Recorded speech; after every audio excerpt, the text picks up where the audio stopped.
반갑습니다. 비비런덕입니다. 자, 오늘 이 시간에는 NH농협은행의 자기소개서 항목 해설을 준비해 봤습니다. 사실 2021년도 상반기 때랑 이제 문항이 조금 많이 달라졌기 때문에 조금 당황스럽게 느끼시는 분들도 계실 것 같고, 일부 문항에 대해서는 어렵게 느껴지실 수도 있겠습니다만, 사실상 그 농협은행의 어떤 기조나 이런 부분들은 상반기랑 크게 달라질 부분이 없기 때문에 여러분들께서 직무나 그리고 회사에 대한 이해 정도만 제대로 갖추고 계시다면 작성하는데 그다지 어렵지 않겠다는 생각입니다. 자, 그럼에도 불구하고 여러분들께서 궁금해하실 점들이 많을 것 같아서 제가 내용을 좀 준비했는데, 오늘은 그 평소에 하듯이 이렇게 뭐 상세적으로 여러분들이 이런 순서로 써봤으면 좋겠습니다라는 것보다는 기본적으로 이 문항의 의도가 무엇이고 여러분들이 어떤 점에 좀 중점을 두고 쓰셔야 되는지, 그런 점들을 좀 요약적으로 말씀을 좀 드린다는 점 양해를 부탁을 드립니다. 자, 일단 1번 문항부터 볼게요. 지원 분야의 전문가가 되기 위해서 꾸준히 노력한 경험 또는 준비 과정, 그리고 이를 바탕으로 입행 후에 본인이 이룩하고 싶은 목표에 대해 기술해달라는 항목입니다. 700자를 요구하고 있고요.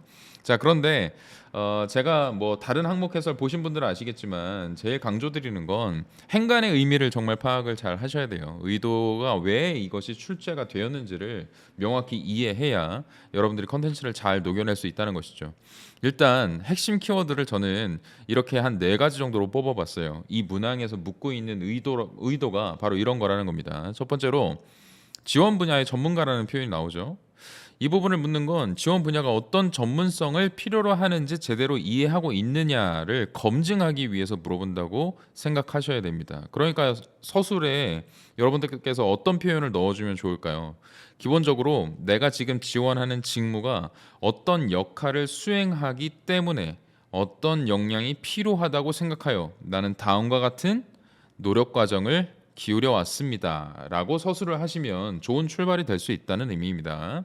자, 두 번째로 꾸준히 노력한 경험 또는 준비 과정인데, 첫 번째로 꾸준히 노력한 경험이라 함은 당연한 이야기지만 짧지 않은 시간 그리고 반복 숙달을 통해서 여러분들이 오랜 기간 동안 이 직무를 향해서 집중적으로 관심을 기울여 왔는가, 이거를 이제 좀 검증하고 싶은 부분이고, 이런 부분에 자신이 있다면 써주셔야겠죠. 아니면 준비 과정에 대한 부분, 그 중에서도 특히나 농협은행 자체보다는 여러분들께서 지원하는 이 직무를 위해서 기울인 다른 사람들과 조금 더 차별화된 노력이 있는가. 그리고 웬만하면 제가 추천드리고 싶은 건 어쨌든 여기에서 직무 로열티를 보여줄 수도 있고, 그리고 농협은행을 향한 로열티를 충분히 보여주실 수도 있을 겁니다. 그래서 차별화 노력이 사실상 나는 뭐 경제를 전공한 것도 아니고 금융과 관련된 별도의 학습을 기울인 것도 아니기 때문에 이건 내가 쓸 게 아니구나라고 생각하시면 안 될 거고요. 지금 그 한 4일 정도 남은 걸로 알고 있는데, 여러분들께서 이 시간을 좀 알차게 이용하셔서 지점을 가보시는 거예요. 농협은행 어디에 있어요? 전국 곳곳에 있습니다. 여러분들 앉아가지고 고민할 시간에 차라리 지점 한번 가보십시오. 가보시면 깜짝 놀랄 만한 장면들이 펼쳐질 거예요. 굉장히 많은 분들께서 아직도 오프라인 매장을 이용하시고 지점을 이용하고 계실 것이고, 대다수가 고령 인구일 겁니다. 그분들이 왜 오셨는지, 어떤 목적을 이루고자 했는지, 그리고 실제로 어떠한 상담들이 주로 이루어지고 있는지 등등 물리적인 여러분들의 차별화 노력만 몇 가지만 적어 둔다면 다른 사람들보다 확실히 변별력이 있는 자소서를 써내실 수 있겠다는 생각입니다. 제가 이렇게 말씀드려도 아마도 자소서를 쓰는 단계에서 열에 한 9분 정도는 가지 않을 거라는 걸 제가 알고 있어요. 그러나 단 한 명이라도 실제 지점을 방문해보고 고객을 인터뷰를 해보고 농협은행에 대한 뭐 설문조사나 이미지 제고에 대한 개선 의견 등을 취합하는 그 정도의 물리적 노력만 기울인다면 확실한 변별력을 갖출 수 있을 것이다. 저는 좀 확신합니다. 자, 네 번째로 입행 후에 결국은 이제 본인이 이룩하고 싶은 목표로 마무리를 지어야 하는데, 이 부분을 작성하시기에도 당연히 직무 이해도가 있어야 된다는 거죠. 직무에서 수행하는 어느 정도의 비전을 명확히 알고 있어야만 써내실 수 있는 겁니다. 물론 홈페이지나 언론 보도 정도 검색하시고 쓰실 수도 있겠죠. 그러나 이게 얼마나 변별력이 있겠는가를 생각해 보셔야 됩니다. 기왕에 여러분들께서 자소서가 정말 붙어서 내가 면접까지 꼭 가고 싶은 마음으로 쓰시는 거고, 오랜 시간 동안 또 집중해서 할애를 하셔야 되잖아요, 시간을. 그럴 거라면 애초에 제대로 한번 써보자. 애초에 면접 준비까지 좀 끝내보자라는 마음으로 실제 좀 가보자. 현직자 컨택이라도 좀 해보자라는 말씀을 드립니다. 자, 또 한편으로는 농협의 설립 목적과 수행 사업을 정확히 이해하고 있는지를 검증하고자 하는 목적으로 1번 문항이 이렇게 출제가 된 것이다 라고 보시면 되겠습니다. 여기서의 중심 내용 뭐가 될 수 있을까요? 예, 2번, 3번. 준비 과정 그리고 꾸준히 노력한 경험, 이 직무를 향한 여러분들의 로열티를 보여줄 수 있는 부분이 가장 중요한 부분이고, 제가 만약 지원자라면 여기에 몰인하겠습니다. 자, 그런데 제가 이제 노파심에 말씀을 드리자면, 제가 이제 합격약국이라는 사이트를 통해서 첨삭을 진행을 하면서 제가 늘 안타깝게 생각하는 게, 사실상 1번 문항 같은 경우는 농협뿐만이 아니라 여러분들께서 자소서를 써보신 분들 아시겠지만 거의 대다수의 그룹에서, 대다수의 기업에서 묻는 빈출 질문입니다. 그런데 대부분 이런 식으로 얘기를 한다는 거죠. 많이 좀 보다 보면 대충 이런 거예요. 농협은행에 일반 직무, 금융 영업을 담당하시게 될 일반 직무를 지원하시는 분들께서 정말 많이 쓰시는 표현 중에 이런 게 있어요. 금융 영업을 위해서 다양한 아르바이트를 해왔습니다. 근데 이건 앞뒤가 바뀐 거죠. 이 말을 누가 믿어줘요? 농협은행 입사하려고 다양한 아르바이트 했다. 여러분도 믿어주지 않는데 이게 자소서 쓸 때 할 말이 없다 보니까 이런 식으로 쓴다는 거예요. 다만 이런 것들을 조금만 순서만 배치만 바꾸고 논리적으로 서술만 해줘도 설득력이 생긴다는 이야기를 드리고 싶은 겁니다. 예를 들면 이런 거예요. N개가 넘는 아르바이트 과정 속에서 고객 불만을 사전에 제거할 수 있는 노하우를 터득할 수 있었습니다. 저는 입행 이후에 금융 영업 분야에서 이 부분이 활용될 수 있다고 판단했고, 이후에 해당 역량 강화를 위해서 별도로 N권이 넘는 관련 도서를 탐독하거나 전문가를 찾아가서 조언을 구했습니다. 그리고 실제로 저는 이거를 제품 판매, 어떤 제품이든 상관없어요. 호프집에서 무슨 신메뉴를 내놨을 때도 마찬가지 상관없습니다. 이런 판매 과정에서 적용해본 결과 구체적으로 어떤 성과를 이끌어낼 수 있었습니다. 그래서 나는 뭐 할 수 있습니다. 향후 고객 응대 과정에서 고객의 불만 요소를 찾아서 예방하는 부분에 기여할 수 있다고 확신합니다. 이런 식으로 써야 설득력이 생긴다는 겁니다. 그래서 제가 강조드리고 싶은 건, 여러분들께서 꾸준한 노력 경험을 쓰시던 준비 과정을 쓰실 때 조금은 논리적으로 빈약한 주장만 펼치지 마시고 구조를 먼저 따져보시고 본인께서 하셨던 노력을 구체적으로 좀 쓰세요. 성실히 했습니다, 여러 개를 해봤습니다, 이렇게 쓰지 마시고 그런 식으로 퉁치는 거 아닙니다. 구체적으로 쓰시는 거예요. 그리고 발휘해본 경험이나 성과 등도 명쾌하게 제시를 해주신다면 더욱 금상첨화겠죠. 그리고 더 중요한 게 뭐냐면, 아까도 이제 말씀드린 것처럼 이거를 금융 영업 분야에 활용한다면 좋을 거라고 생각이 돼서, 그러한 동기가 생겨서 책을 읽고 전문가의 조언을 구했다라고 제가 예시를 들어드렸던 것처럼, 해당 노력을 했던 나의 목적을 분명히 밝히셔야 읽는 사람이 설득력이 높아지고요. 설득력이 높아진다는 뜻은 변별력이 높아진다는 뜻으로 받아들이시면 되겠습니다. 그래서 이유나 목적, 이걸 명확히 밝혀주시고, 구체적으로 내가 어떻게 노력했는지 밝혀주시고, 명쾌하게 성과, 어떤 성과를 거두었는지도 설명까지 해주시면 사실상 구조적으로 여러분들께서 나쁜 평가를 받을 일은 없을 것 같습니다. 자, 그래서 제가 상반기 때도 말씀드렸던 내용 중에 하나가 2020년도에 합격 자소서라고 이제 그 온라인상에 떠돌아다니는 것 중에 일부 발췌 내용을 좀 보자면 이런 거예요. 두 가지 역량으로 농협은행의 금융상품 판매에 기여하겠습니다. 자, 주의하실 점은 저는 일단 예시로 들어드리는 거고요. 1번 문항 바뀌었습니다. 자, 고객 창출 능력을 얘기를 하면서 뭐라고 얘기하냐면, 학부 시절 공모전 활동을 하면서 거래하고 있지 않은 고객의 니즈를 수집 및 분석해서 잠재 고객으로 전환하는 기술을 배웠어요. 그리고 온라인의 여러 가지 채널을 활용해서 고객의 니즈를 파악하고 맞춤형 전략을 수립하며 효율적인 고객 창출 기술을 체득할 수 있었습니다. 그래서 이러한 기술을 활용해서 잠재 고객을 창출하고 대상 고객을 농협은행의 고객이 되도록 이바지할 수 있다. 요 정도만 써줘도 기본적으로 논리는 구조상 문제는 없다는 거죠. 다만 이제 표현상 놓고 보면 제가 구체적으로 쓰라 그랬는데 여러 가지 채널 요 정도로 퉁친 것도 조금 아쉽고, 효율적인 효율적인 고객 창출 기술이라는 부분도 상당히 추상적인 수식어가 따라붙었기 때문에 사실 그게 뭔지가 명확히 그려지지는 않습니다. 자, 제가 드리는 이런 이야기를 토대로 여러분들은 구체적으로 읽는 사람이 충분히 공감하실 수 있도록 써 주셨으면 좋겠어요. 자, 그리고 이제 핵심 역량 요 부분은 이제 상반기 때 그 내용을 제가 그대로 가져온 겁니다. 요 자료 같은 경우는 합격약국 사이트 게시판에 취뽀 꿀팁 게시판에 가 보시면 다운 받으실 수 있어요. 그래서 가져온 내용 중에서 여기에 이제 접목시킬 수 있는 부분이 요런 겁니다. 이제 여러분들께서 어떤 준비 과정이나 나의 어떤 노력이나 이런 부분들을 보여줘야 될까? 그런 거 생각해 볼 때 기본적으로 농협 은행이 가진 특수성을 조금 이해를 하고 접근을 좀 해보자. 일단 기본적으로 범농협 그룹이 있잖아요. 농협 그룹이 있고 그 안에서 이제 하나의 계열사로서 농협 은행이 존재하는 거 아니겠습니까? 그렇다면 굵직한 꼭지는 이들은 결국 고객이 누구예요? 주요 고객이 농업, 농촌, 지역 경제를 담당하고 있는 혹은 1차 산업을 담당하고 계시는 분들이 주요 고객입니다.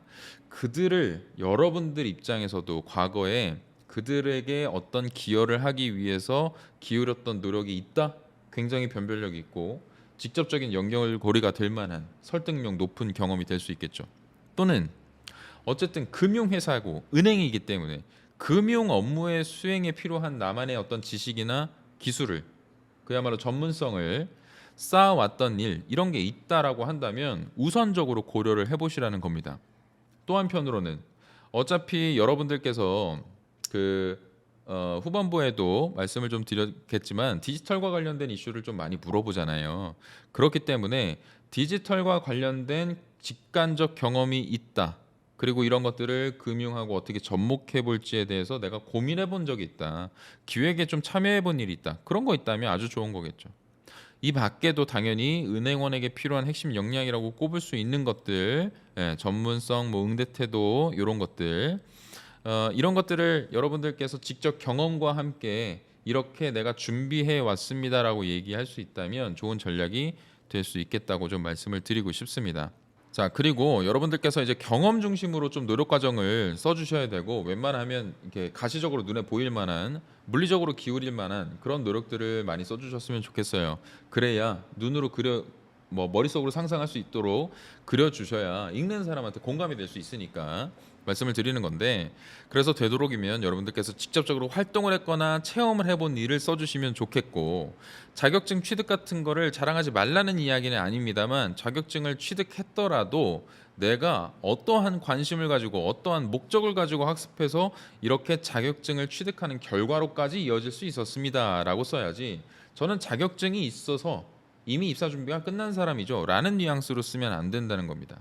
또 한편으로 당연히 나열식으로만 작성하게 되면 물론 풍성해 보일 수는 있지만 어느 하나의 메시지도 정확히 전달을 할 수 없어요. 뭐가 중요한지가 제대로 전달이 안 되기 때문에 나열식 작성보다는 여러분들께서 핵심이라고 할 수 있는 두세 가지 정도를 붙잡아서 어차피 700자밖에 안 되기 때문에 그 안에 적절히 녹여내셔야만 하겠습니다. 자, 그리고 여러분들께서 만약에 글 쓰는 게 막막하시다고 한다면 이런 부분들을 좀 먼저 생각을 해보시면 좋겠어요. 그러니까 나의 꾸준한 노력 경험이나 준비 과정을 설명할 때 이런 것들을 생각하면서 빠진 요소가 없는지 따져보면서 한번 써보시라는 겁니다. 첫 번째로 역량을 갖추기 위해서 얼마나 많은 시간들을 투입했고 얼마나 많은 방법을 시도해봤는가, 습득한 지식이나 기술을 실전적으로 발휘 또는 적용해 보았는가, 역량을 실제로 발전시키기 위해서 내가 사람들과 지금 교류하고 있는 온라인 혹은 오프라인 상의 어떤 네트워크나 커뮤니티가 있는가, 그리고 역량의 성과를 명확한 어떤 수치나 데이터로 제시하고 있는가. 만약 그런 것이 아니더라면 구체적으로 여러분들께서 노력을 인정받았을 때 받을 수 있는 어떤 사람들의 피드백을 직접적으로 인용해서 쓰시는 것도 좋은 방법입니다. 자, 한편으로 또 스스로 목표를 세우고 실천해 갔던 경험이 온다면 당연히 좋겠죠. 그래서 학습을 했다 하더라도 그냥 내가 배움을 당한 게 아니라 내가 목적을 가지고 능동적으로 찾아서 학습한 것이다. 전문성을 높이고 싶은 목표를 가지고 학습했습니다라고 쓰면 훨씬 더 표현이 고급스러워집니다. 자, 그리고 이론과 현장을 좀 구분해서 작성하는 방법도 좋겠고요. 자, 여러분들의 또 노력 과정이 정말 돋보이려면 성과물을 빼놓지 말고 명시를 좀 해주시면 좋아요. 앞서도 언급드렸지만 정량적인 것이 굳이 아니어도 상관은 없습니다. 정성적으로 여러분들께서 칭찬받았던 그런 피드백을 인용하시는 것도 괜찮고, 이런 자신감을 통해서 노력 과정의 결실을 여러분들께서 딱 당당하게 밝히시면 되는 거예요. 어떤 식으로? 데이터 기반 기업의 신용평가, 자산관리 과정과 결과를 이해하고 과거 자료를 토대로 고객 성향을 분석하여 더 효과적인 자산관리를 이행할 수 있습니다. 이렇게 내가 해온 게 있기 때문에 여기서 이렇게 발휘할 수 있습니다라고 당당하게 얘기하고 마무리 지으시면 될 것 같습니다. 자, 그리고 이제 마지막에 이루고 싶은 목표와 관련해서 당연히 직무 이해가 되어야 되고, 그리고 기본적으로 NH농협은행이 수행하고 있는 사업 영역에 대한 이해, 미래 비전에 대한 이해가 없으면 사실상 접근할 수 없다라고 보시면 되겠고, 물론 저 같은 분들이 이렇게 많은 그 피드백 영상들을 올리고 자소서 해설 영상을 올리지만, 이거 보는 시간보다 여러분들이 기울여야 되는 시간은 훨씬 더 이제 사업 수행 내용이나 직무에 대한 이해를 하는 시간을 많이 기울이셔야 합니다. 그래야만 접근이 가능하다라는 거죠. 자, 그리고 입행 후 이루고 싶은 목표는 또 많은 분들께서 오해를 하시는 게, 신입사원으로 당장 입사하고 나서 이루고 싶은 목표를 물어보는 줄 알고 어떤 자격증을 취득하겠습니다, 어떤 부분을 배우고 싶습니다, 선배들로부터 뭐를 이제 빨리 숙지하겠습니다, 이렇게 쓰시는데 그런 거 다 영양가 없는 거고요. 이런 신입사원 뽀시래기 시절에 이루고 싶은 목표를 물어보는 게 아니라 궁극적으로 중장기적으로 어떤 전문성을 갖춘 인재로 인정받고 싶은가에 대한 그런 고민이나 목표를 담아 주셔야 의미가 있는 겁니다. 아시겠죠? 이런 부분들도 참고해 주시면 좋겠습니다. 자, 2번 항목 가도록 하겠습니다. 2번은 농업이 가진 공익적 기능은 무엇인지 본인의 생각을 밝히고 농촌의 어려움 해소 및 농업인의 삶의 질 향상을 위하여 입행 후에 본인이 기여할 수 있는 방안에 대해서 기술해 달라라는 항목입니다. 저는 개인적으로 그 농업과 관련된 어떤 영상물을 좀 제작을 하거나 기획을 해본 경험이 있기 때문에 제가 이 부분에 대해서 조금 조언을 좀 드리자면, 간략히만 썼습니다. 일단 농업이 가진 공익적 기능 자체에 대한 설명은 제가 굳이 하지 않더라도 여러분들 검색만 좀 해보셔도 충분히 찾아보실 수가 있어요. 더 중요한 건 뭐냐면, 이게 뭐로 이어져야 되는 겁니까? 결국에 이렇게 중요한 그 역할을 수행하고 공익적 기능을 담당하고 있는 농업이 살아야만 한다는 논리가 필요한데, 그 논리를 설명하는 데 있어서 뭐가 필요해요? 먼저 지금의 어려움이 뭔지를 얘기를 해줘야 된다는 거죠. 그래서 농촌의 그 어려움을 당장 이렇게 해소할게요라고 곧바로 들어가는 게 아니고, 이렇게 공익적 기능을 가지고 있습니다, 그럼에도 불구하고 이러한 어려움으로 그들은 팔로 뭐 확대를 하지 못하고 소득을 원하는 수준으로 이끌어내지 못하는 어떤 어려움에 봉착해 있습니다 라고 공감해줘야 되는 거예요. 그리고 나서 이런 농업인의 삶의 질이 그래서 향상되어야 된다는 논리가 앞에서 전달이 된 상태로 본인이 입행을 하게 된다면 어떻게 기여할 수 있고, 이런 것들이 청사진이 이런 부분까지 제시가 될 수 있다라는 식으로 기술이 되어야 된다는 뜻입니다. 그래서 당연하게도 여러분들 농촌이 겪고 있는 어려움에 대한 부분은 여러분들이 검색 노력을 조금 더 기울이셔서 팩트 위주로 얘기를 해주셔야 돼요. 뇌피셜 절대 섞지 말고, 단순히 여러분들 많이 쓸까봐 우려가 되는 부분은 코로나 때문에 굉장히 농촌이 힘들다, 요 정도로 퉁치지 말라고. 예를 들면 코로나 때문에 농촌이 힘들다는 논리를 여러분들께서 그냥 입버릇처럼 얘기할 수 있고, 실제로 그렇게 얘기하시는 분들이 많아서 드리는 얘기입니다. 코로나 때문에 농촌이 왜 힘들다고 생각해요? 코로나니까? 온 국민이 힘드니까 농촌이 힘들 것이다? 이렇게만 볼 게 아니라 그 이유가 뭔지에 대한 팩트를 써주시라는 거죠. 코로나 사태로 가장 그 어떤 변화가 있었을까요? 사람들이 재택근무를 하고, 그리고 학교 같은데 안 나간단 말이에요, 애들이. 그래서 급식 시설이 끊긴 거예요. 구내식당 운영을 안 하게 되는 거고요. 그러다 보니까 대형 그 급식 업체들 있죠, 뭐 CJ나 뭐 삼성의 웰스토리나 이런 부분들. 그래서 그런 곳에서 수급이 안 되는 거야. 그 공급을 원하지 않으니까 수요가 없다 보니까 공급 자체에 대한 혼란이 온 것이죠. 그 부분에 대한 팩트를 최소한 써주시라는 겁니다. 자, 그렇다고 물론 제가 지금 예를 들어드린 거지 이렇게 쓰라는 얘기가 아니라 실제 이렇게 쓸 거면 이 정도의 팩트를 가져오라는 얘기예요. 그래서 그 정도의 시간을 기울이는 건 여러분들의 몫이고 여러분들께서 직무와 관련해서 그래서 내가 어떻게 기여할까? 사실 저는 이런 부분이 고민할 필요는 없다고 생각합니다. 여러분들이 어차피 농업의 특수성을 가진 주요 고객이 농업인, 농업 농촌에 종사하고 계신 그런 분들을 대상으로 한 농협은행에 입사를 하는 만큼 어떠한 직무도 지금 농촌이나 농업 상황과 동떨어진 직무는 전혀 없다는 거죠. 그래서 제가 그냥 예시로 농촌이 지금 어떤 어려움을 겪고 있을까 생각나는 대로 한번 가져봤습니다. 자, 이거 구체화를 시키는 건 여러분의 몫이라고 말씀을 드렸죠. 자, 고령화로 인해서 일손이 부족하다는 거, 판로 확보를 하지 못해서 어려움을 겪고 있는 거, 그래서 당연히 소득이 떨어질 수밖에 없는 부분, 그리고 유통 과정에서 기본적으로 이분들께서 직접적으로 다이렉트로 고객한테 농산물을 판매하지 않는 이상 중간 유통 마진들로 인해서 그들의 소득이 줄어드는 부분들도 있을 거예요. 그런데 이분들께서 자신만의 유통 체계를 만들거나 혹은 요즘에 핫한 그런 디지털 기술이나 온라인을 통해서 판매를 할 수 있는 방법을 모르시기 때문에 접근을 못하는 부분들도 있다는 거죠. 그래서 이런 부분들을 이해하지 못하는 것도 리스크가 있는 것이고 또 제품의 경쟁력을 어떻게 높일 것인지에 대한 부분 이런 것들도 고민이실 겁니다. 한편으로 결과적인 얘기지만 소득 향상에 대해서 이걸 어떻게 펌핑을 시킬 수 있을까에 대한 고민 그리고 내가 지금 운영하고 있는 이 농가에 대한 리스크를 어떻게 효율적으로 관리해 나갈 것인가 고정비 지출이 만약에 심하다면 이런 부분들을 어떻게 줄일 것인가 농작물이 자꾸 그 지력이 약해져서 생산성이 낮아진다면 이 부분을 어떻게 해결해야 될 것인가 또 농기계가 만약에 고장이 났다 혹은 값비싼 장비를 쓰고 싶어도 어디서 빌려야 될지 모르겠다 이런 부분들을 어떻게 해소할 것인가 그런 고민들도 당연히 있으실 수 있겠죠. 그리고 또 한편으로 뭐 스마트팜에 대한 부분들도 많이 아시겠지만 기초적으로 생산성을 높이기 위한 농작물의 경쟁력을 높이기 위한 그런 시설이나 인프라 이런 것들을 어디서부터 어떻게 도입해야 될지도 모를 뿐더러 그 장비가 설령 좋다는 걸 알아도 이게 비싸기 때문에 이거를 구매할 만한 자본을 어디서 끌어올 것인가에 대한 부분도 정보가 없을 수 있죠. 이거를 내가 지금 말하는 동안 여러분들이 이미 머릿속으로 떠올리고 있을 겁니다. 아, 내가 행원으로서 이렇게 해결시켜 줄 수 있겠다. IT 담당자로서 이렇게 해결시켜 줄 수 있겠다. 그거를 고민한 흔적을 써라. 요 얘기입니다. 또 한편으로 무슨 어려움이 있을까요? 실제 우리나라가 동남아시아 쪽으로 가장 많이 수출하는 그 효자 상품 중에 딸기가 있어요. 딸기.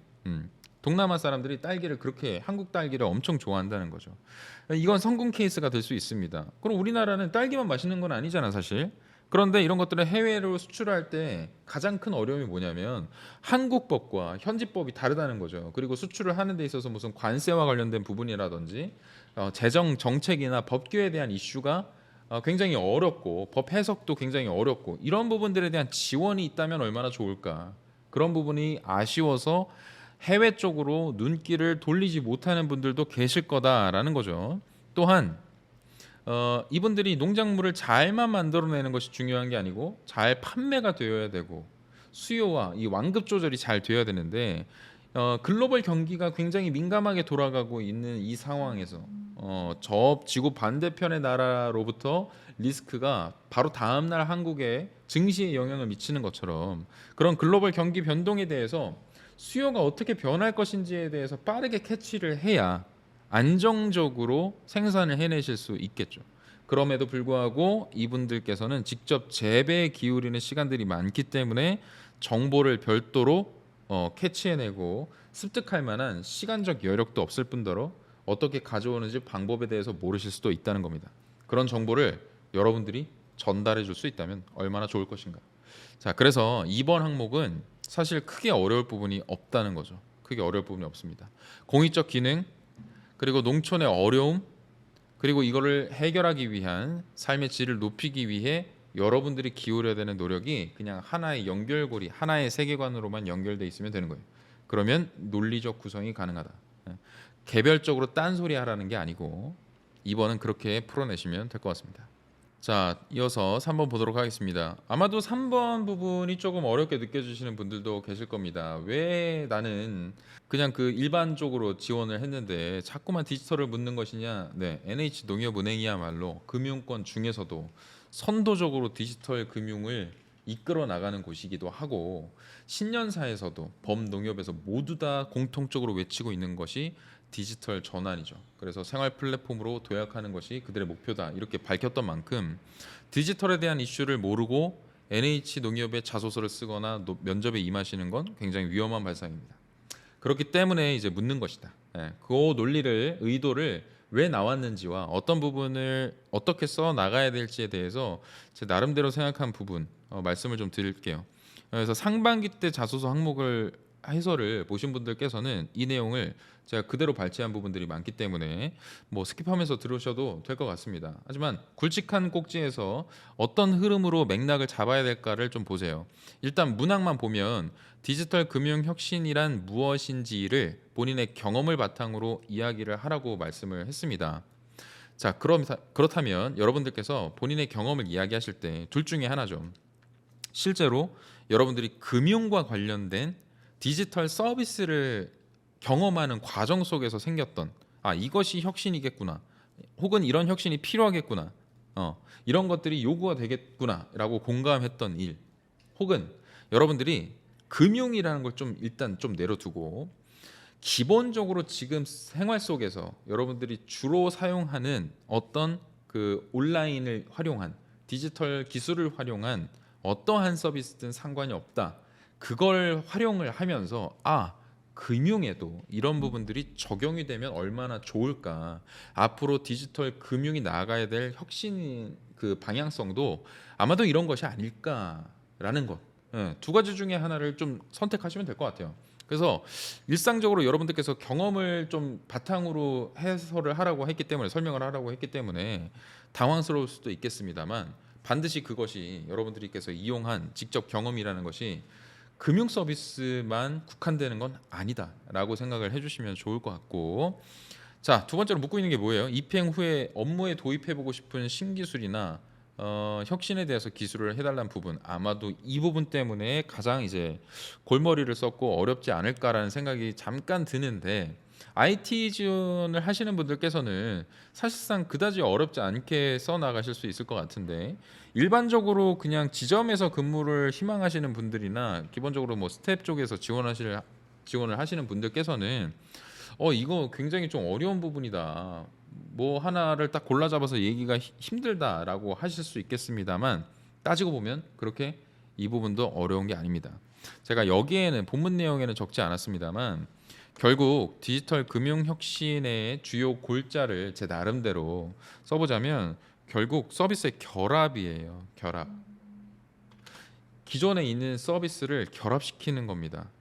결합을 시켜서 원하는 목적이 뭐예요? 많은 사람들이 이 서비스에 체류를 하는 것이고요, 이용을 많이 하게 되는 것이겠죠. 그 말은 뭐예요? 사람들이 거리가 있어야 온다는 거죠. 그래서 사람과 사람, 서비스와 서비스를 연결하는 겁니다. 결합시키고 체류시키고 연결시키고. 왜요? 사람들의 편의성을 높이고, 사람들이 일단 편리하게 이용을 해야 되니까요. 편의성을 제고시키고, 또 뭐 해야겠어요? 생활에 진짜로 필요한 수요자 중심의 서비스로 발전이 되어야 하기 때문입니다. 금융이라 함은 이전까지만 하더라도 굉장히 어려운 거라고 생각하는 것이 일반적이었단 말이죠. 근데 이것이 더 이상 어려워서는 안 된다. 그 어려움을 극복할 수 있는 좋은 수단이 디지털을 활용하는 겁니다. 그래서 은행으로 가는 진입 장벽 자체를 낮추고 실생활 속에서 금융이라는 것이 자연스럽게 녹아드는 것이 기본적으로 농협에서 외치고 있는 방향성이에요. 이런 부분을 제가 그냥 뇌피셜로 떠드는 것이 아니고, 그래도 9년 동안 금융사를 다녀보고 기획실에서 일을 해보고 그리고 농협 항목 해설을 몇 년 동안 해봤던 사람 입장에서 조금 더 논리적으로 여러분들이 받아들이실 수 있게끔 한번 얘기를 해보도록 하겠습니다. 자, 기본적으로 다른 부분 볼 필요 없이 중요한 내용만 좀 짚을게요. 자, 일단 여러분들이 자소서를 쓰실 때 제가 서두에 말씀 안 드렸지만 너무나 당연한 것은 여러분들이 어차피 직무 이해를 하셔야 되고 자소서 문항을 좀 이해하시기 전에 기본적으로 올해 나온 따끈따끈한 신년사 정도는 정독하셔야 되는 게 기본입니다. 그리고 농협은행에서 외치고 있는 미션이나 비전에 대해서 정독을 해보고 그 부분을 공감하신다면 아, 문항이 이래서 이렇게 나왔구나가 대번에 이해가 되실 겁니다. 반드시 해보세요. 저는 요약으로 전달드리지만 제 해설만으로 만족하시면 안 됩니다. 자, 뭐라고 했느냐? 디지털 혁신은 함께하는 100년 농협의 미래 성장 동력입니다라고 이성희 농협중앙회 회장 신년사에서 아주 대대적으로 밝힌 바가 있습니다. 디지털 변화에 능동적으로 대처해서 농업을 미래 유망 산업으로 육성하고 농촌의 희망을 크게 키워나가는 기회로 삼아야 하겠습니다. 자, 여기까지만 읽어도 여러분들께서 힌트를 얻으실 수 있는 건 입행 후에 업무에 도입해보고 싶은 신기술이나 혁신은 어디를 향해야 될까? 단순한 금융일까? 온 국민일까? 웬만하면 농업을, 농촌을, 농민을 향하는 기술이어야 하겠다. 느낌 오시죠? 자, 그리고 이제 농협인재개발원에서는 농축협 데이터 사이언스 실무 교육을 개설했다. 이만큼 디지털에 대한 열망과 관심이 많다. 또 함께하는 100년 농협의 2020년 발자취라는 자료를 보시면 거기 안에 유통혁신, 디지털 혁신에 신호탄을 쏘아 올리다라는 제목과 함께 농산물 도매 혁신을 주도할 도매 전담 조직을 신설했고요. 또 뭐 했어요? 아, 범농협 디지털 혁신 추진 체계를 구축했습니다. 예. 범농협 디지털 혁신 추진 체계. 과연 뭐 하는 거냐? 4차 산업혁명 시대에 범농협 컨트롤 타워 역할을 할 디지털 혁신부를 신설함으로써 뭐 하는 거예요? 이들이 종합 추진 계획을 수립하고 결국은 농업인이나 고객 경험을 혁신시켜 줄 수 있는 방법을 고민해내고 사업 모델을 혁신시키고 경영이나 조직 문화를 혁신시킬 수 있는 핵심 전략을 설정하고 있대요. 결국 이게 뭐예요? 입행 후에 여러분들께서 업무에 도입할 수 있는 게 이 세 가지 중에 하나면 된다는 겁니다. 기존의 사업 모델을 혁신시키거나 농업인이나 고객 경험을 혁신시킬 수 있는 방법을 고민하거나 경영이나 내부적으로 경영이나 조직 문화를 혁신시킬 수 있는 기술, 그거를 골자를 세 가지 중에 하나를 골라 잡으시면 된다는 건데 구체적으로 이런 것들: NH 농업인 포털 정보 시스템, 농협형 스마트팜 발굴, 농축협 RPA 확대. RPA 뭔지 다 아시죠? 검색하면 다 나옵니다. 자동화 시스템이에요. 스마트워크 환경 구축, 범농협 빅데이터 플랫폼 구축, 농식품 쇼핑몰 혁신. 이런 것들을 생각해 볼 수 있겠죠. 느낌 바로 오시죠? 그래서 여러분들께서 만약에 내가 IT나 디지털 쪽으로 내가 지원을 하게 된다면 조금은 더 내부의 업무 효율성을 높일 수 있는 업무 그 RPA 기술이라든지 아니면 AI 인공지능을 활용한 뭔가 좀 더 그 업무 효율성을 높이기 위해서 잡다한 것들은 디지털에서 그 AI가 알아서 척척척 해주고 조금 더 직원들은 본연의 업무에 집중할 수 있는 환경을 좀 구축할 수 있겠다. 그런 부분들을 써줄 수 있는 것이고 일반적으로 지점에 근무하시는 분들께서는 농업이나 농촌 혹은 내가 이제 상대하게 될 일반 고객들이 겪고 있는 불편을 해소시킬 수 있는 어떤 신기술 등을 적용할 수 있다면 도입할 수 있다면 얼마나 좋을까 이런 방향으로 잡으시면 좋겠다는 겁니다. 자, 그리고 이제 제가 얘기 드렸던 것 중에 범농협 빅데이터 요거는 제 아이디어였습니다. 2021년도 상반기 때도 말씀을 드렸던 부분이에요. 그다지 새로운 건 아니지만 아직까지 유효하다고 제가 생각되는 기술입니다. 범농협 빅데이터. 농협이 어떤 곳이에요? 여러분 농협 쳐봐요. 농협은행만 쳐보지 말고 농협 쳐보시면 농협에 관련된 전 계열사들 그리고 무슨 역할을 수행하고 있는지가 쫙 나옵니다. 생각해 보라고요. 그들이 가지고 있는 기존에 축적된 기술이나 데이터가 어마어마하겠죠. 어마어마하겠죠. 전국에서 가장 지점수가 많은 은행 어디입니까? 농협은행입니다. 다른 데만 하더라도 농협이 없는 곳을 상상하기가 힘들다. 그만큼 많은 사람들이 이용을 하고 곳곳에 인프라가 있는 곳, 그곳이 바로 농협의 가장 큰 강점이다. 이들이 가지고 있는 데이터만 가공을 해서 양질의 정보로 비즈니스 정보를 도출하거나 인사이트를 도출해서 사업에 연계시킬 수 있다면 얼마나 좋겠습니까? 아까 말씀드렸던 그 수요 예측에 대한 그 고민을 하시는 농업인들에게 혹은 글로벌 경기에 민감한 사람들에게 이러한 정보를 가장 발빠르게 줄 수도 있는 것이고, 농업이 어디에 영향을 많이 받아요? 환경적 영향을 많이 받잖아요. 날씨에 영향을 많이 받고. 근데 이제 우리나라의 날씨 예보는 내가 굳이 깔 마음은 없지만 그렇게 썩 이렇게 맞아 들어가고 있다고 볼 수는 없잖아. 여러분들도 공감했죠? 그래서 이런 부분들을 조금 더 농협만의 자체적인 빅데이터를 가지고 이맘때가 되면 이 시즌이 되면 뭔가 태풍이 몰려올 수 있다. 혹은 뭔가 흉작이 예상이 되더라. 이런 데이터를 기존 데이터를 근거로 제시를 할 수 있다면 얼마나 좋을까. 물론 그런 노력들을 이미 일부는 하고 있습니다만 그거 외에도 좀 더 고도화시킬 수 있겠다. 그죠? 그리고 일손을 돕는다 하더라도 농촌의 일손이 모자랐을 때 일손을 도울 수 있을 만한 수급이 이루어져야 되잖아요. 근데 사람들은 어디 있어? 젊은 사람들은 도시에 있죠. 그 도시에 있는 사람들이 농촌에서 일손을 도울 수 있게 만들려면 그들이 쉽게 연결이 될 만한 플랫폼화 될 수도 있겠죠. 그리고 그들이 만약에 오게 되었을 때 어떤 사람한테 농촌으로 와서 일손을 도우면 이런 그 혜택이 있습니다. 또는 농촌 쪽으로 지방 쪽으로 와서 여러분들께서 사업을 하신다면 이러한 장점이 있습니다. 이런 것들을 누구한테 얘기를 해야 될까? 기본적으로 뭐 사업자 통장을 가지고 있는 분들이나 법인 통장 가지고 있는 분들, 이분들이 뭐 1차 타깃이 될 수도 있는 것이고, 한 번이라도 창고에 와서 그런 부분으로 상품 서비스에 대한 그 상담을 해보신 이력이 있는 분들한테 타겟을 빡 때려버리면 매칭률이 굉장히 올라갈 수 있겠죠. 그게 무슨 기술로 가능한 겁니까? 빅데이터 가공 기술로 가능해지는 거겠죠. 그걸 통해서 서비스의 융합과 결합을 시킨다. 얼마나 좋은 아이디어입니까? 그리고 여러분들께서 만약에 지점에서 근무를 하시게 된다면 전국 곳곳으로 이제 가실 거고, 실제로 농사를 짓고 있는 고객들이 방문할 만한 지역에서 근무를 하시게 될 수 있을 텐데, 그런 분들한테 어떤 이야기를 좀 드릴 수 있을까요? 기본적으로 뭐 새로운 서비스가 나왔대요.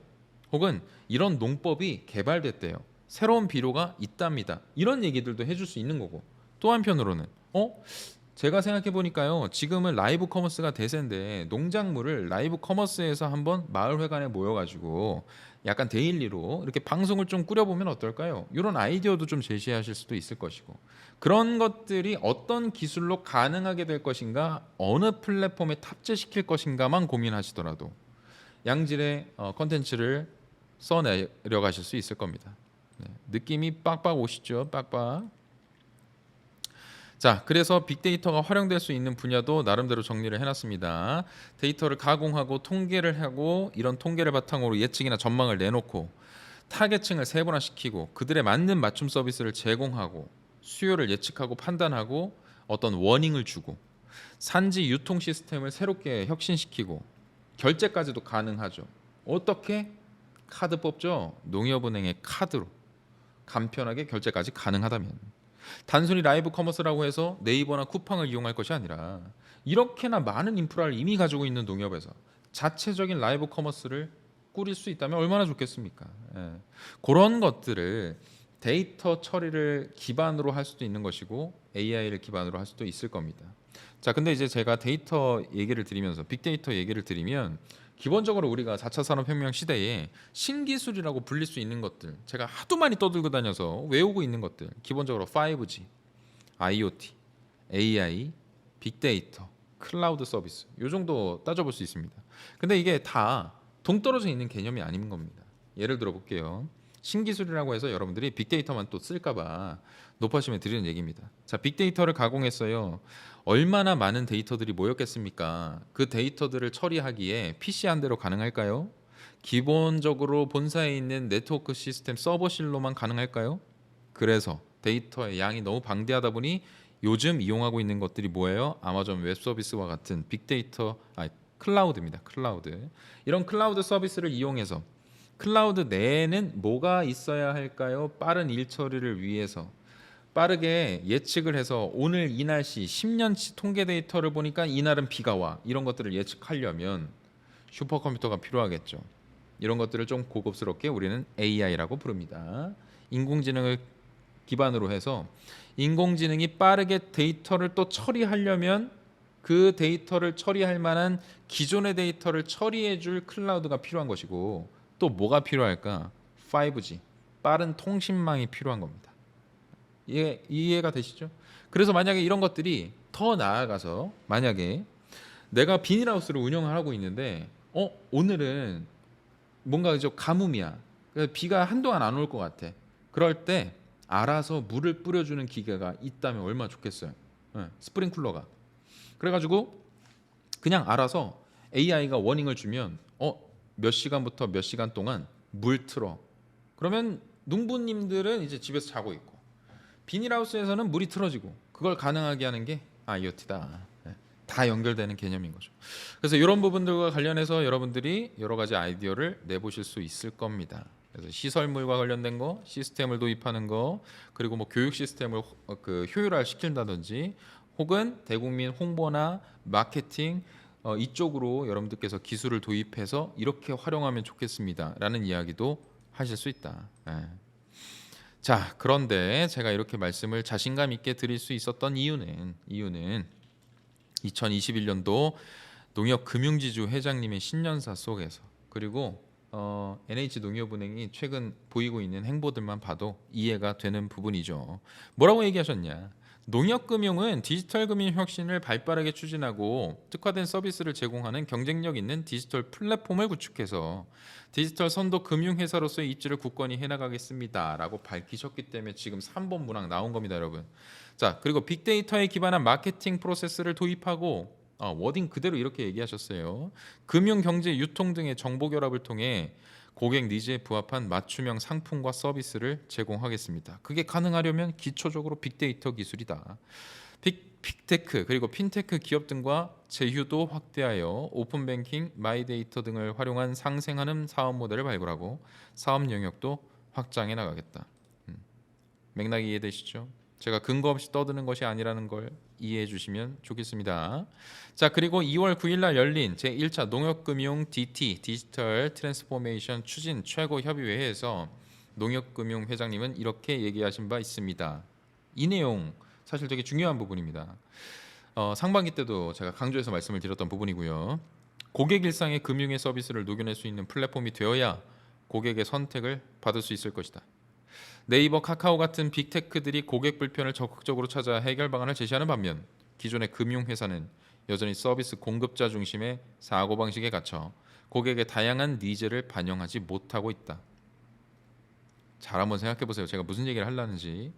고객은 정작 필요하지도 않은 서비스를 단지 우리 만족을 위해서 신기술이라고 해서 추진하려는 경우가 종종 있다. 이러한 우를 앞으로는 절대 범해서는 안 된다. 현재 진행 중이거나 앞으로 추진할 모든 사업을 철저히 고객 관점에서 바라보고 개선 사항을 찾아내 반영하라. 혁신이란 그리 거창하거나 멀리 있지 않다. 오, 혁신 바로 언급하셨습니다. 디지털 금융 혁신이란 무엇인지 여러분들한테 3번 문항에 물어봤죠. 이거에 대해서 회장님이 이렇게 얘기했다니까. 혁신이란 그리 거창하거나 멀리 있는 게 아니다. 워런뱅크 송금 메뉴에 계좌 복사 기능을 추가한 것처럼 고객을 위한 디테일하고 작은 노력이 쌓여야 가능한 것. 저는 이 말이 핵심이라고 생각합니다. 어떤 얘기인지 아시겠죠? 여러분, 그러니까 3번에 굉장히 거창한 얘기 쓰지 말라는 겁니다. 여러분들이 거창한 걸 쓸수록 변별력이 낮아진다라고 생각하시면 되고요. 뒷감당이 안 될 뿐입니다. 본인의 경험이라는 건 정말 소소한 경험을 쓰셔야 되는 거예요. 소소한 경험. 내가 서비스를 이용했는데 아직 금융이 이런 부분을 따라가지 못하는 것 같아. 내가 네이버를 이용해 봤는데 이런 것들이 좀 금융에 적용됐으면 좋겠는데 아직도 금융은 이런 부분들이 적용이 안 됐던 것 같아. 그래서 내가 생각하는 진짜 디지털 금융 혁신이라는 건 이렇게 실사용자들이 원하는 실제 소소한 서비스지만 편의성을 한 단계 업그레이드 시켜줄 수 있는 그런 기술이다. 그걸 통해서 뭐 하는 거다? 편의성을 높이고 연결시키고 기술로 사람을 이어주는 것이다. 비즈니스를 창출하는 것이다. 이런 논리를 펼쳐나가시면 된다는 이야기입니다. 자화자찬이지만 좀 소름 돋죠. 저는 이렇게 진지하게 자소서 항목 해설을 매번 하고 있습니다. 자, 어쨌든 여러분, 그 오런뱅크 송금 메뉴 계좌 복사, 이 뭔 말인지 알겠죠? 계좌를 내가 한번 썼어. 응? 썼으면 그 계좌번호 이렇게 여러 가지잖아요, 숫자가. 근데 그게 컨트롤 CV가 안 됐었다고. 그것만 복사 기능을 추가함으로써 얼마나 편리해졌냐 이 말이야. 그래서 결국 니들은 지금 약간 그 빅테크 뭐 핀테크 뭐 이런 데랑 맞서기 위해서 약간 농협만의 어떤 자체적인 뭐 플랫폼 엄청난 신기술 이런 것들을 개발해야 된다고 생각하지만 그거 아니다. 정말 중요한 건 뭐야? 실제 우리 고객들이 불편해할 만한 작은 불편들을 해소시켜가는 과정 속에서 진짜 그야말로 디지털 혁신이 일어나는 거다.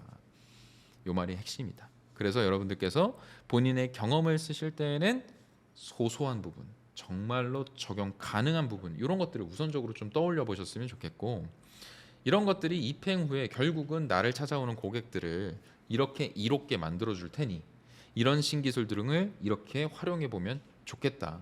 그래서 만약에 이런 부분들이 적용된다면 이런 부분들이 더 좋아질 것이다.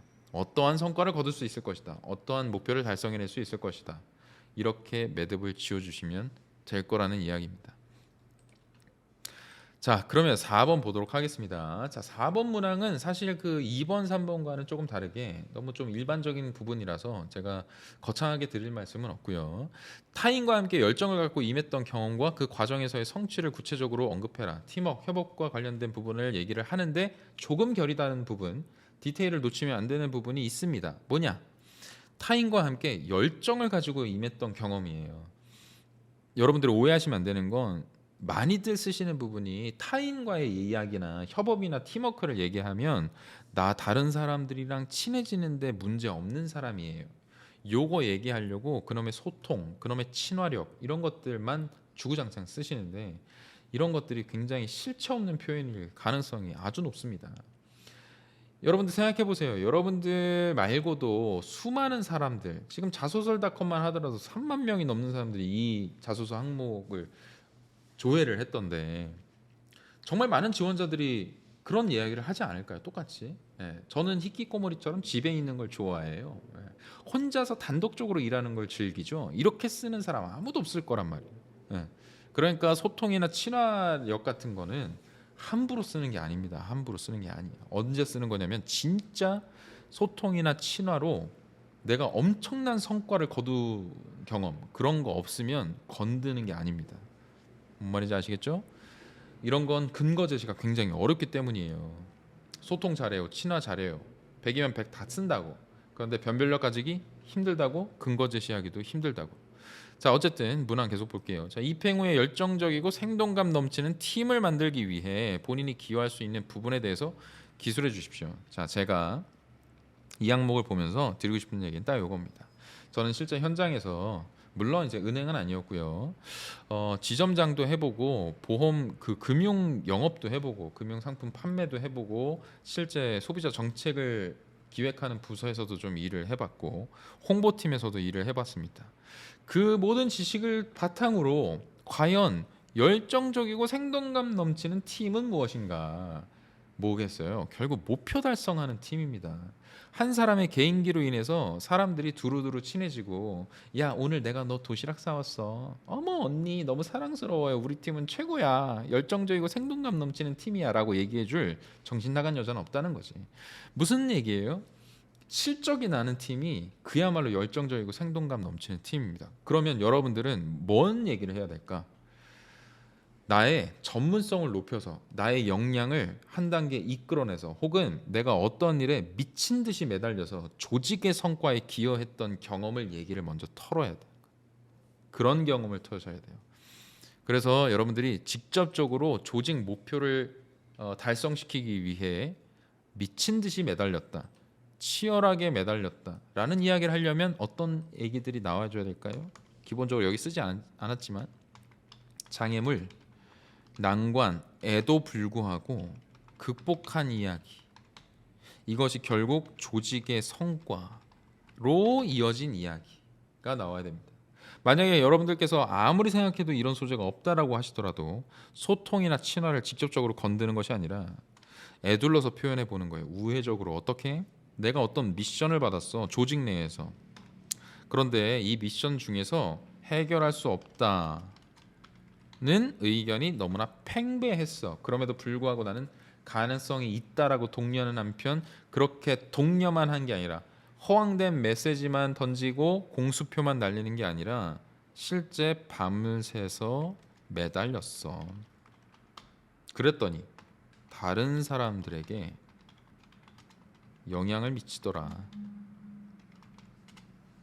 근거 뭐예요? 아, 너가 그렇게 열정적으로 매달리는 걸 보니 내가 너무 부끄러워졌다. 나도 한번 매달려 볼게. 가능할 것 같은데? 라고 하고 덤비더라. 그대로 말 인용하는 겁니다. 그런 식으로. 그래야 소통 잘한다, 친화 잘한다는 게 읽는 사람이 공감이 되는 거지. 내가 내 입으로 나 소통력이 있기 때문에, 친화력이 있기 때문에 열정적인 팀을 만들어냈습니다라고 얘기하는 거 아니라고요. 그래서 결국 성과는 뭐예요? 예, 조직의 목표를 이뤄낸 사건을 얘기를 해주셔야 된다는 겁니다. 또는 여러분들께서 이런 소재 또 좋을 것 같다는 얘기죠. 자, 대부분의 그 일반을 지원하시는 분들, 금융 영업을 하시게 될 분들께서는 문과 출신들이 대부분일 겁니다. 자, 그런데 디지털을 외치고 있는 농협은행에 지금 문을 두드리고 있단 말이에요. 근데 나라 같으면 이런 사람을 뽑겠지. 회사는 디지털을 원하고 있어. 단순히 문과적 지식을 가지고 경제적 지식을 갖춘 사람들은 이미 많아. 게다가 들어오면 웬만큼 공부하면 다 알게 돼 있어. 우리는 그 정도 교육 시스템 다 갖추고 있어. 라고 자신할 수 있는 집단이 이 금융 집단이에요. 금융 집단의 국룰입니다. 약간 특이에요, 특. 농협은행 1, 2년 운영해 온 거 아니잖아. 교육 시스템 얼마나 잘 갖춰져 있겠어요. 그러니까 사실 그런 부분이 중요한 게 아니야. 물론 이런 게 쓰면 안 된다는 건 아니지만, 그러니까 더 중요한 거 약간 트렌디하게 어떤 얘기하면 좋을까? 나는 비록 인문계 출신이었어. 그런데 어떤 과제를 받았지. 여기에서 내가 어떤 기술을 발휘해서 코딩을 한다든지 아니면 데이터 분석을 한다든지 이런 것들을 좀 통해서 일의 완성도를 높이고자 하는 열정을 발휘했어. 그래서 별도로 학습을 했지. 내 주전공이 아님에도 불구하고 뛰어들어서 도전했고 결국 이런 성취를 거둘 수 있었어. 아, 그래서 나는 그때 깨달았지. 결국 생동감이 넘치고 열정적인 팀을 만들기 위해서는 과감하게 내가 기존에 인지하고 있던 부분 외에도 학습을 게을리하지 않는 노력이라든지 혹은 신기술에 대한 이해, 트렌드에 대한 분석 이런 것들을 게을리하지 않고 나의 전문성을 계속해서 발굴해 나가고 발전시켜 나가는 것이 결국 이런 부분에 기여할 수 있겠다는 것을 깨달았어. 그래서 나는 입행 이후에 뭐 할 거야? 이런 역량들을 아내도 좀 전파를 시킬 거야. 혹은 나만의 그런 부분들을 계속적으로 발전시켜 나갈 거야. 혹은 지금 내가 아직 하지는 않았지만 도전하고 싶은 어떤 분야에 도전함으로써 결국은 우리 조직, 우리 지점의 매출 목표 달성, 성과 달성에 이렇게 기여할 거야. 라는 이야기를 해주셔야 더 직접적일 수 있겠다라는 이야기를 좀 드리고 싶습니다. 제가 너무 앞에서 그 금융과 관련된 경제적인 그 부분이 별게 아니라고 말씀드렸던 부분은 조금 취소할게요. 내가 너무 또 금융사를 다니다 보니까 너무 내 관점으로 얘기를 했던 것 같아요. 여러분 입장에서 당연히 경제나 금융과 관련된 관심이 있어서 내 전문성을 발휘해서 팀의 성과에 달성 기여를 해봤다. 그런 경험이 있으시면 물론 쓰셔도 됩니다. 괜찮다는 얘기 좀 드리고 싶습니다. 그러나 웬만하면 그래도 좀 차별화된 소재를 쓰고 싶다면 해보지 않았던 것에 내가 과감히 도전해서 어떤 성과를 달성하는데 다른 사람들까지도 이렇게 좀 따라오게 만들었다. 그랬더니 결과적으로 우리 팀이나 조직 자체가 열정적이고 생동감이 넘치는 모습을 내가 발견할 수 있었더라. 그래서 입행 후에 이런 부분들을 내가 적용시키고 발휘해낼 수 있을 것이다. 이런 얘기를 좀 써주시면 좋을 것이다 라는 이야기를 드리고 싶습니다. 자, 그거 말고 이제 5번 문항의 자기소개서 내용 외에도 추가적으로 자신을 소개할 내용을 기술해 달라고 했는데 사실 이 부분은 제가 뭐 조언을 드리기보다는 여러분들께서 일단 안 쓰지 말고 좀 이런 것들은 안 쓰면 성의 없다라고 할 수도 있죠. 이건 물론 저의 뇌피셜이지만 그래서 웬만하면 5번 문항도 충실히 좀 써주시고 여러분들의 강점이나 역량을 보여줄 수 있는 부분 이런 것들을 웬만하면 써주시면 되겠고 만약에 금융 영업인데 영업력을 보여줘야 돼요. 성과를 달성할 수 있는 모습을 보여줘야 된단 말이죠. 그래서 여러분들이 이렇게 생각해 보는 거예요. 면접장에서 꼭 면접관들이 다른 거 다 몰라도 요거 하나만큼은 좀 알아봐 줬으면 좋겠어. 짚을 만한 1번 경험 그거를 문항화 시켜서 쓰는 겁니다. 그러니까 결국은 나의 어떤 차별화된 강점을 써주시는 부분 예, 그런 부분들을 좀 써주시면 좋겠고 그거 외에도 어떤 것들을 써줄 수 있을까요? 도전이나 성취에 대한 부분을 써줄 수도 있을 겁니다. 태도적으로 내가 정말 집중적으로 하나의 에피소드를 골라 잡아서 내가 이렇게나 어렵고 이렇게나 그 장애물이 많았음에도 불구하고 어떠한 마음으로 도전을 게을리하지 않아서 끝끝내 이뤄냈던 거. 가장 힘들었음에도 불구하고 실패를 반복했음에도 불구하고 끝까지 매달려서 성취를 해냈던 거. 이런 거 좀 써주시면 좋을 것 같고 또 한편으로는 여러분들의 어떤 창의력을 발휘해서 그렇다고 반짝이는 아이디어 이게 아니라 창의적인 노력을 통해서 기존의 레퍼런스를 분석하고 철저하게 분석을 해보고 명확하게 이성적으로 판단해보고 다른 기술도 좀 도입을 해보고 논문도 살펴보고 전문가도 찾아보고 실제로 인터뷰도 좀 해보는 등의 그 엉덩이가 무겁지 않은 노력 등을 기울여서 내가 성과를 이뤄냈던 거 이런 것도 좀 써주시면 좋을 것 같습니다.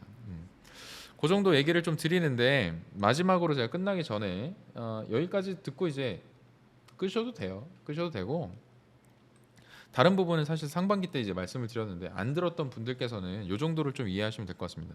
제가 그 매년 농협은행의 항목 해설을 하면서 농협은 특히나 농업에 미친 그룹이다. 예. 우리가 그냥 표면적으로 기업이 뭐 국민 경제에 이바지하겠습니다 이렇게 얘기하는 케이스는 굉장히 많습니다. 뭐 포스코도 그렇고 뭐 삼성도 그렇습니다. 그런데 농협은 정말로 홈페이지를 좀 찾아보고 언론 보도를 찾아보다 보면 농업과 농촌에 미쳐 있는 사람들 같아요. 좋은 쪽으로 얘기하는 거, 좋은 쪽으로. 그러니까 우리의 주고객이 누군지를 명확히 알고 있고 그들이 겪고 있는 문제에 엄청나게 우린 공감하고 있으며 그들의 문제 해결이 우리한테는 숙명이다라는 이야기들을 계속 던지고 있습니다. 백년 농협이 외치는 게 그거거든. 농토피아, 농토피아 그런 얘기 막 하거든요.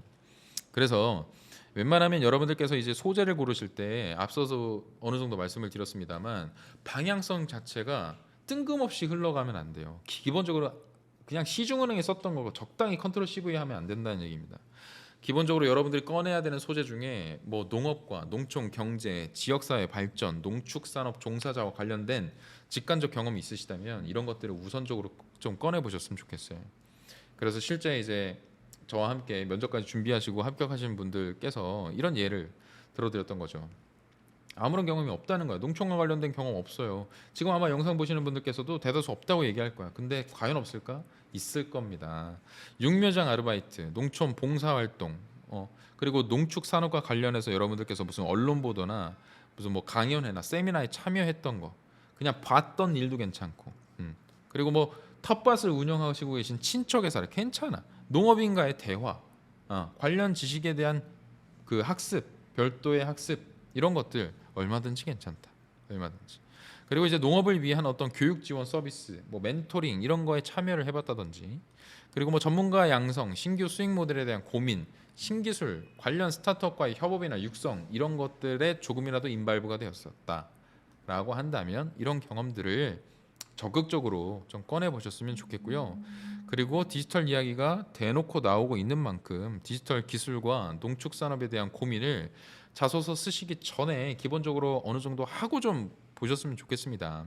그래서 디지털 트랜스포메이션 시대의 농축 산업의 기술 발전이나 유통망 효율화, 작업 공정 자동화, 온라인 기반의 생산물 유통 판매, 디지털 기술 기반의 생산이나 가공, 농협 인프라를 통한 종합금융이나 유통 플랫폼으로의 진화 등에 대한 고민의 흔적을 담아야 되는 항목들이 다 나오고 있기 때문에 상반기가 달라지지 않았기 때문에 IT 기술, 개발 및 기획, 빅데이터, AI, 스마트팜, 로봇, 5G, IoT 등등과 관련된 기초적인 이해를 하고 좀 들어갔으면 좋겠다.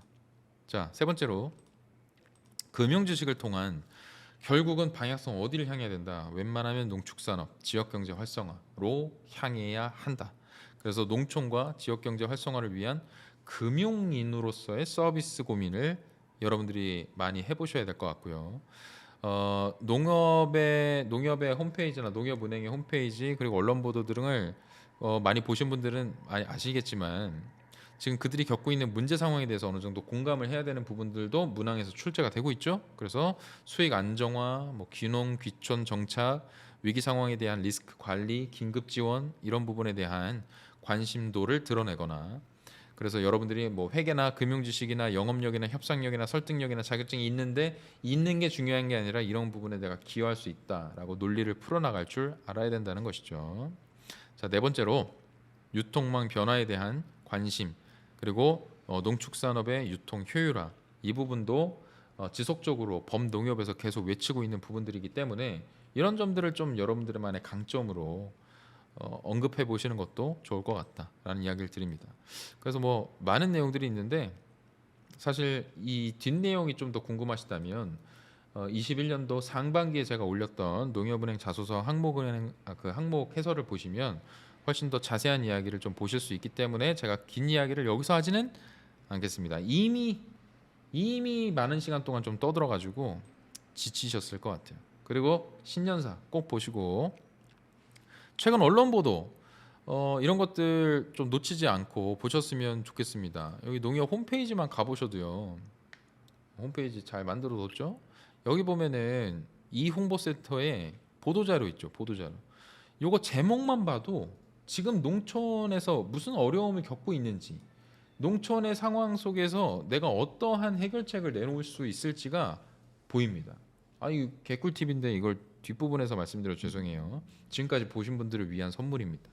보도자료만 봐도 제목만 봐도 나오는 거예요. 수학기 농촌 일손 돕기에 앞장서고 있다. 왜 앞장서겠어? 일손이 없으니까. 그죠? 네, 이런 것들이 쭉 나오고 있고 귀농 활성화 선도인 상을 농협중앙회에서 선정했대요. 왜 했을까? 그만큼 귀농을 안 하고 있으니까. 귀농을 안 하는 게 뭐가 문제야? 네, 고령화, 일손이 없으니까. 그죠?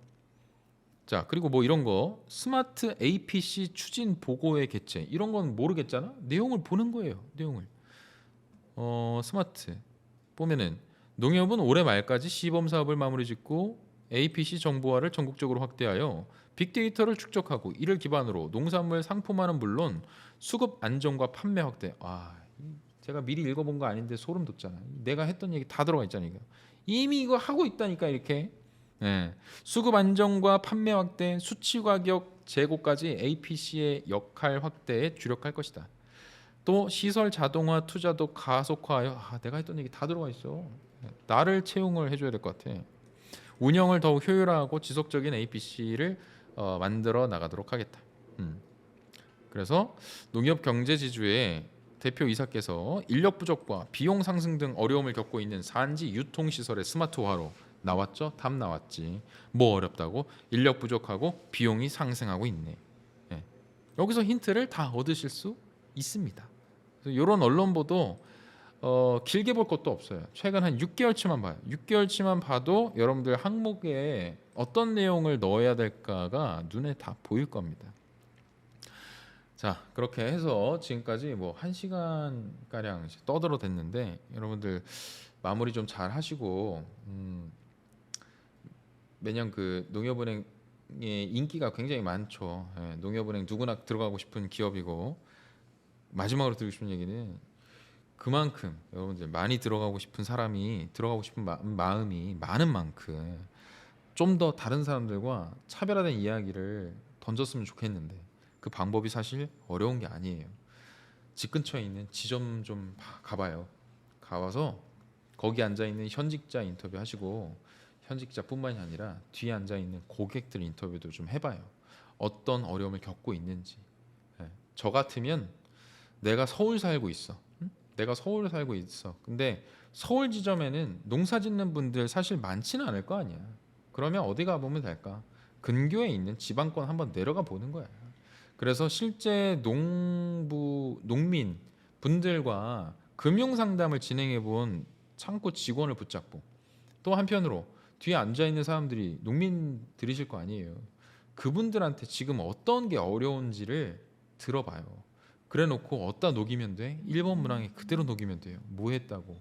그 내용을 녹이는 것도 당일 녹여야 되지만 나 이렇게나 만나봤다고. 농민들한테 직접적으로 인터뷰도 시도해봤다고. 현직 창고에서 뭐 때문에 피곤한지 힘든지도 알아봤다고. 그래서 어떤 기술이 필요하다라는 3번 항목도 이렇게 쓰는 거예요. 실제 창고 직원으로부터 들어보니 이런 부분에 있어서 업무 효율화가 개선 노력이 필요하다는 이야기를 들을 수 있었고 나는 이런 것들을 입사 이후에 도입해보는 방향을 고민해봤다. 이렇게 쓰면 읽는 사람이 뭐라고 생각할까? 자소서 통과시켜 주는 거예요. 이 친구는 일단 면접까지는 패스라고 생각을 할 수밖에 없는 겁니다. 자, 그런 작은 디테일한 노력들을 좀 기울이셔서 누구나 좋은 결과를 얻기를 바라겠습니다. 저는 이만 물러가도록 할게요.